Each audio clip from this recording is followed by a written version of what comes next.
Hey guys, welcome to part 5 of me breaking down my trip to the Philippines from last year. If you haven't seen the first 4 and don't care to see them, I'm basically just going through all of the videos that I took during my 4-week long trip while providing context, sharing stories, and all of that great stuff. Again, I will most likely be looking in this direction throughout most of the video because I have an outline on my computer, which is right here, of all the stuff that I would like to say, so sorry about that, and let's get started with part 5. So we're here now at the venue for my cousin's wedding, and before anybody asks, we were told to wear white.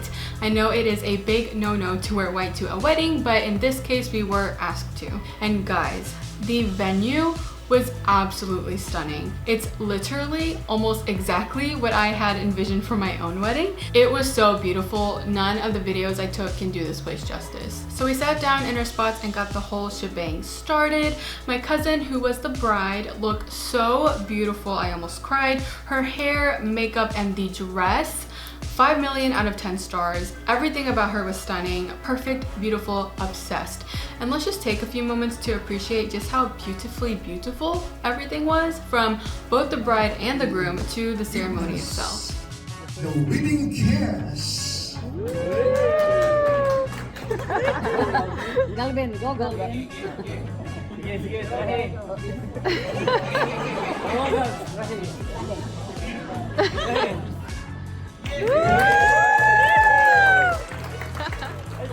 After the ceremony was done, we went back out to the waiting room where we could enjoy little finger foods and drinks to pass the time while they converted the room we were just in to the party room, I guess you could say, for the reception. There was also a photo booth out in the waiting area, and I liked how this photo booth gave individual pictures for a more Polaroid feel. In love with that, and definitely taking notes for my own wedding. Once they were done setting up, we went back inside and sat at our assigned tables that they had just set up, just like everything else, beautifully decorated. And I also had a nice view of the band at this event as well, like I did the gala.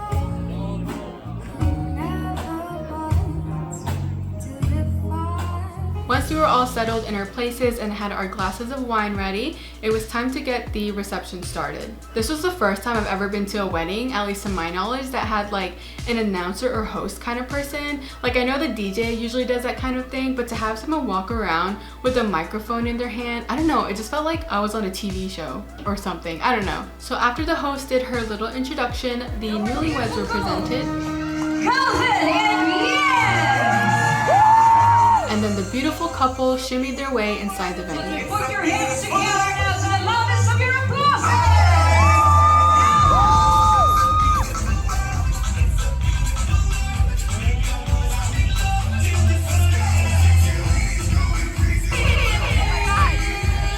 The couple then shared their first dance, and oh my goodness, you guys, look at the lighting. Like, I literally watched these clips over and over because the whole setup was just phenomenal, stunning.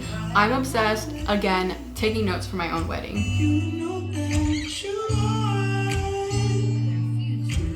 After that, typical wedding stuff took place, like cutting the wedding cake, doing that arm cross thingy they do when they drink alcohol. And then we watched a presentation of their wedding shoot they did, and also of the ceremony that literally happened like, what, 5 seconds ago. So I don't know how they edited that so quickly, but I was inspired. Obviously not inspired enough considering that these videos are going up over a year later, but it was still really cool to be like, hey, like I just saw that 5 seconds ago. But after that, my cousins and I went up to the bride and groom to give them hugs and kisses and love and wishes. Then we went to go grab our food, and there were so many different options. Like, I had to sample almost all of it because it all just looked and was so good. As well as the desserts, so many delicious options that I needed to try. I definitely gained at least 5 pounds that night.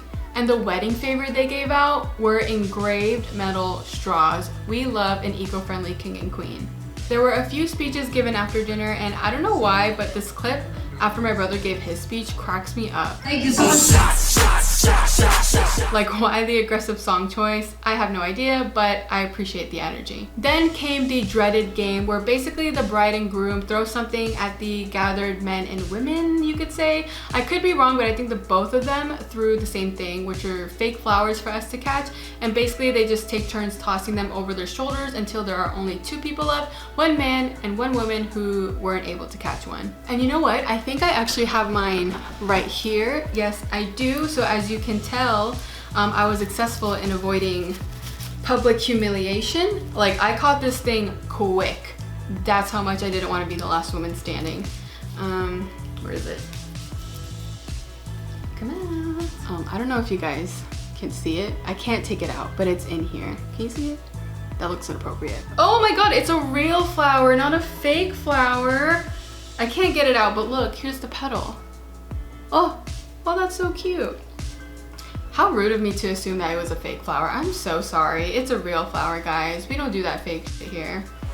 I don't have any clips of what happened next. I guess I was just so invested into what was going on because it was really funny, and also because my last 2 brain cells were too occupied with trying to translate what was going on. But basically, the last 2 people standing, who is actually a couple in real life and literally just had their baby a few weeks ago, so that's really cute.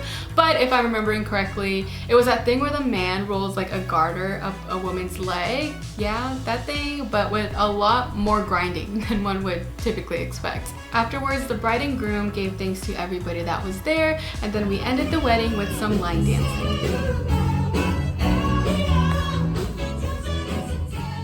But again, you guys know that my cousins and I were not done yet. We went back to the guest house, quickly changed clothes, and then headed to a bar called Rumor, which led my cousin to non-stop sing Adele's Rumor Has It. Rumor has it. Literally the whole night. We were definitely packed like sardines in there, and I was a big, hot, sweaty mess, but it was a lot of fun to party with my family plus the newlyweds. And I know I've said this a billion times at this point, but anytime I'm with my family is always a good time. And it was also nice to see certain family members that I thought I wouldn't see again until the next reunion. So that was really fun. Before heading back to the guest house, we picked up some Jollibee and then ate that in the beautiful kitchen that I had mentioned earlier. We then packed our stuff, went to sleep, woke up a few hours later, headed to the pier. Luckily did not get scammed nor had my personal space invaded this time, and then boarded the boat that would then take us back to Bohol. My cousin and I spent exactly 24 hours in Cebu, and I don't know how we did it, but I am so proud of us for pulling this plan out of our ass so quickly and executing said plan with little to no sleep.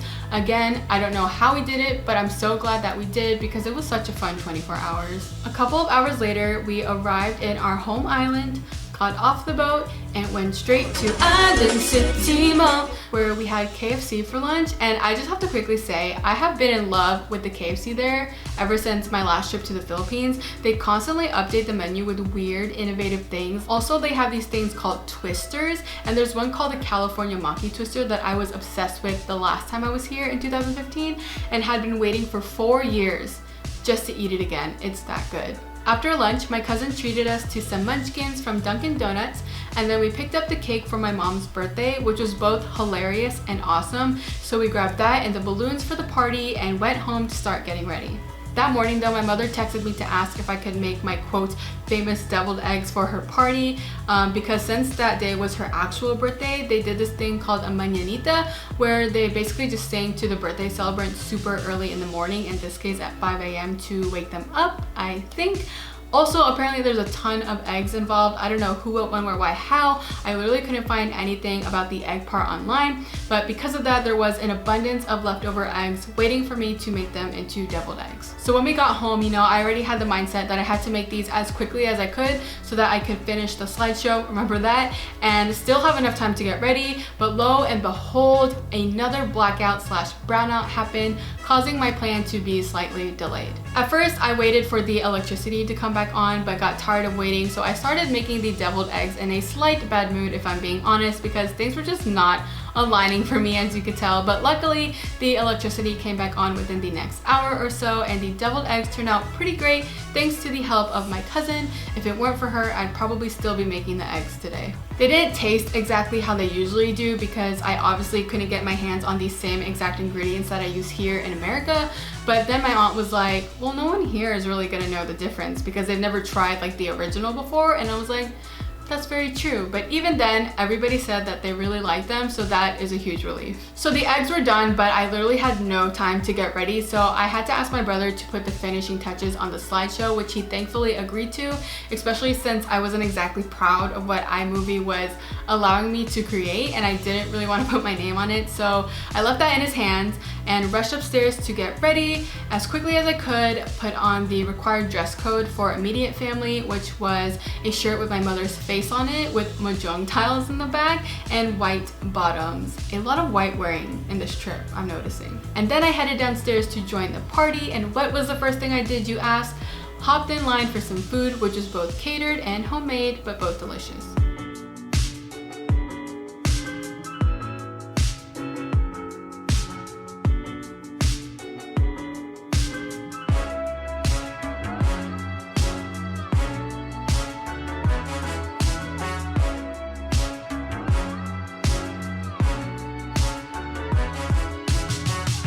Also had to get in on the photo booth action, and most importantly, show and tell everybody the story of how I edited the picture in less than an hour.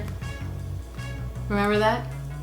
Afterwards, we took some family pictures, and here's a clip of my lolo, aka grandpa, after he spilled some food on his shirt, and my mom pointing it out with a very worried look on her face. I don't know why, but that clip is very hilarious to me. Of course, there was line dancing. I mean, there can't not be line dancing at the queen of line dancing's party. Then my cousins and I busted out a bottle of wine and talked about boys, or in my case, just listen.